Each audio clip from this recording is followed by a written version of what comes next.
Respiratory system in human beings. So friends, इसके पहले respiratory system में मैंने आपको एक जनरल मैकेनिज्म बताई है कि पूरा रेस्पिरेटरी सिस्टम होता क्या है, किस तरीके से पूरी मैकेनिज्म होती है, ये मैंने आपको उसमें पहले ही बता दिया है।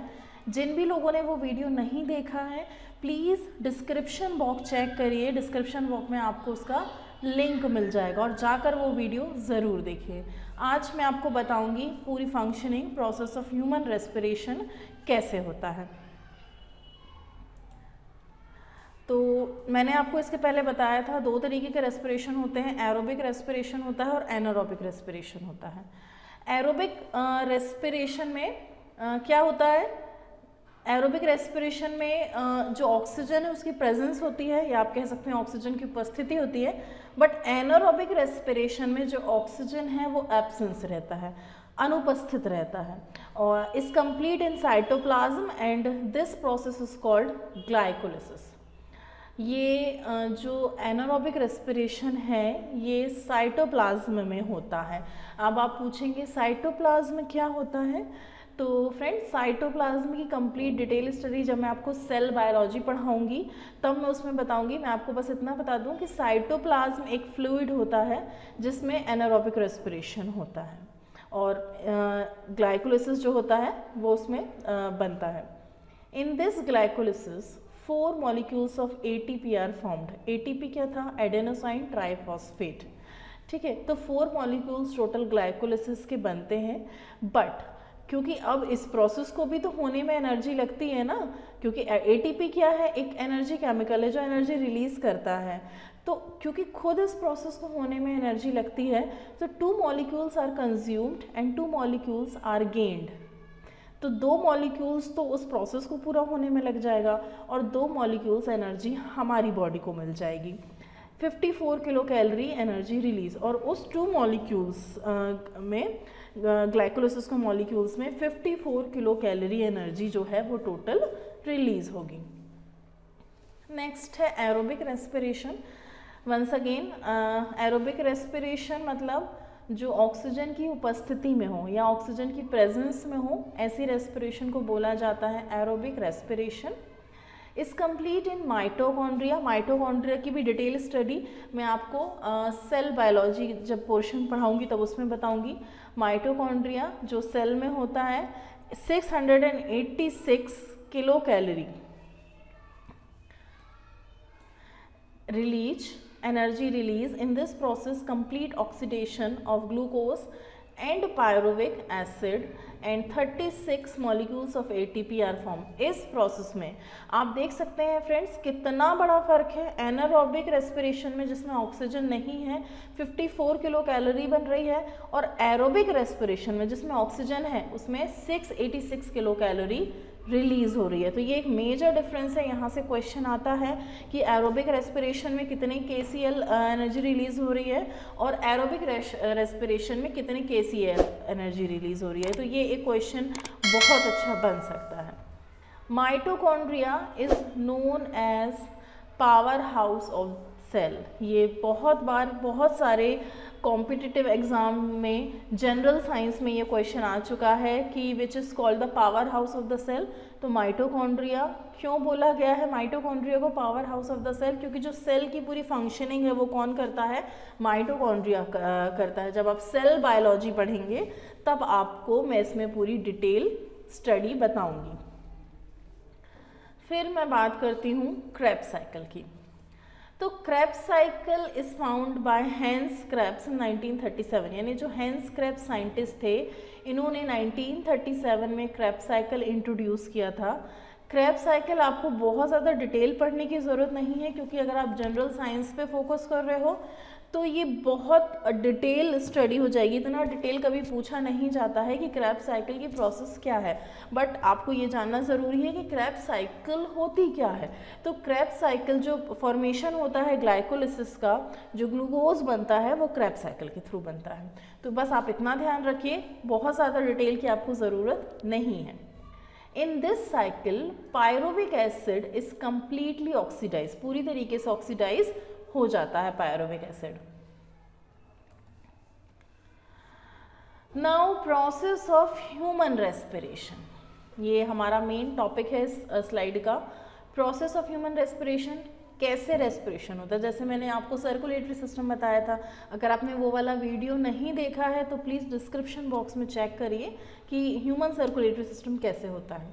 तो मैं प्रोसेस, अगर रेस्पिरेशन की बात करूं तो ऑब्वियसली अगर जब हम ऑक्सीजन इनहेल करते हैं, है ना, जब हम ऑक्सीजन इनहेल करते हैं तो नॉस्ट्रल्स में जाता है। नॉस्ट्रल्स मतलब नाक के अंदर वाला पार्ट। आपको पता है कि, आप सबको पता है कि नोज़ के अंदर हमारे बहुत सारे छोटे छोटे हेयर्स होते हैं। तो वो हेयर्स क्या काम करते हैं? वो हेयर्स बेसिकली फिल्टर का काम करते हैं ऑक्सीजन के लिए, कि जो प्योर ऑक्सीजन है वो बॉडी के अंदर चली जाए, और उसमें जो भी इम्प्योरिटीज़ हैं या डस्ट पार्टिकल्स हैं वो क्या करते हैं, उस हेयर्स की हेल्प से वहीं पर रुक जाते हैं। तो वो काम होता है नॉस्ट्रल्स में। फिर नॉस्ट्रल्स के बाद ये जाते हैं लैरिंग्स में। लैरिंग्स को आप वोकल बॉक्स या वॉइस बॉक्स भी बोला जाता है, जहाँ से हमारी आवाज़ निकलती है, ठीक है। फिर ट्रैकिया पे जाती है ऑक्सीजन, जिसको विंड पाइप बोलते हैं। आप यहाँ पर डायग्राम में देख सकते हैं ट्रैकिया, ये विंड पाइप है, ठीक है। विंड पाइप के बाद अब आप देखिए, ये विंड पाइप है, यहाँ पे ये जो ट्रैकिया है ये 2 भागों में बढ़ जाएगी, ठीक है, जिनको ट्रैकियाटी बोला है। आप देख सकते हैं ये जो महीन महीन सी ब्रांचेस हैं, पतली पतली सी, इनको बोला गया है ट्रैकियाटी। ये बहुत सारे स्टेप्स में होती हैं, बहुत सारे लेवल्स में होती हैं, स्टेप बाय स्टेप आप देख सकते हैं बहुत सारी ब्रांचेस बनी हुई हैं पेड़ों की तरह। तो ये इनको बोला जाता है ट्रैकियाटी, या फिर एक टर्म दी गई है ब्रोंकियल ट्री। क्या बोला गया है? Bronchial tree. तो क्योंकि बहुत सारे स्टेप्स में होती है तो मैं मेनली 3 स्टेप्स में आपको बता देती हूँ, प्राइमरी ब्रोंकाइट, सेकेंडरी ब्रोंकाइट और टर्शियरी ब्रोंकाइट। तो ये ब्रोंकाइट होते हैं। फिर ये जाता है एल्वियोलिक सैक में। एल्वियोलिक सैक क्या होता है? एल्वियोली का पैसेज होता है। एल्वियोली फ्रेंड्स आपके ना लंग्स में बहुत छोटे छोटे छोटे छोटे से बलून्स जैसे होते हैं, और उन्हीं जब ऑक्सीजन अंदर आती है तो वो बलून्स फूल जाते हैं, और जब ऑक्सीजन रिलीज होती है तो वो वापस से सिकुड़ जाते हैं। तो वो होती हैं एल्वियोली, और एल्वियोली से ही जो ऑक्सीजन है वो ब्लड वेसल्स में जाती है, ठीक है। अब यहाँ पर नीचे एक डायफ्रैगम होता है, वो मैं भी आपको बताऊंगी। तो आप एक बार फिर से रिवाइज कर दे रही हूँ। सबसे पहले नॉस्ट्रल्स में गया, नॉस्ट्रल्स के बाद लैरिंग्स जो कि वॉइस बॉक्स बोलते हैं, जिसको वोकल कॉर्ड, ठीक है।